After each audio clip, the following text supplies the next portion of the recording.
ఒక వ్యక్తికి మళ్ళా తిరిగి జాబ్ రావాలని చెప్పేసి సోషల్ మీడియాలో అయితే ప్రచార మాధ్యమం అన్నిట్లలో అయితే ప్రజలు కోరుకుంటా ఉన్నారు. మరి ఆ వ్యక్తి ఎవరు, ఎందుకు అది కోరుకుంటున్నారు? ఆ వ్యక్తి ఎవరో కాదండి, నళిని. తెలంగాణ ఉద్యమంలో పదేళ్ల క్రితం తెలంగాణ ఉద్యమం జరిగినప్పుడు ఆ డిఎస్పీగా ఉంది నళిని. ఆమె తెలంగాణ అక్క చెల్లెలను వాళ్ళని ఎవరిని కొట్టను, నన్ను కొట్టలేను అని చెప్పి తెలంగాణ డిఎస్పీగా రాజీనామా చేసి ఉద్యమంలో పార్టిసిపేట్ అనేది చేసింది. అయితే 10 ఏళ్లుగా ఆమెను ఎవరూ పట్టించుకోలేదు. మళ్ళీ ఇప్పుడు తెరపైకి వచ్చింది నళిని. రేవంత్ రెడ్డి తిరిగి జాబ్ ఇస్తా అని చెప్పేసి ఆఫర్ అయితే పెట్టిండు. ఆమె తిరిగి రేవంత్ రెడ్డికి మాత్రం ఒక లేఖ అనేది రాసింది. అదేంటో ఒకసారి చూద్దాం. ఆధ్యాత్మికత వైపు అడుగులు వేస్తున్న ధర్మ ప్రచారానికై మీరంతా సాయం చేయండి అని చెప్పేసి మాత్రం ప్రజలను ఉద్దేశించి చెప్పిండ్రు.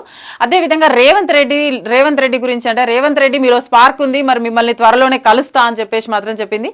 అదేవిధంగా నేను ఉద్యమం సమయంలో ఎంతో కష్టపడి నా ఉద్యోగానికి రాజీనామా చేసి నేను అంత వదిలేసి ఉద్యమంలో పార్టిసిపేట్ చేసినా కూడా నన్ను 10 ఏళ్ళు జీవోత్సవంలాగా బతికినా నన్ను ఎవరు పట్టించుకోలే, ఏ అధికారులు అందరూ కూడా నన్ను హీనంగా చూసిండ్రు అని చెప్పేసి మాత్రం అందులో పేర్కొంది. నాలాగా ఏ అధికారి కూడా ఇబ్బంది పడొద్దని, మీ ఆత్మీయత నాలో సాంత్వన కలిగించిందని చెప్పేసి కూడా ఆ లేఖలో పేర్కొంది.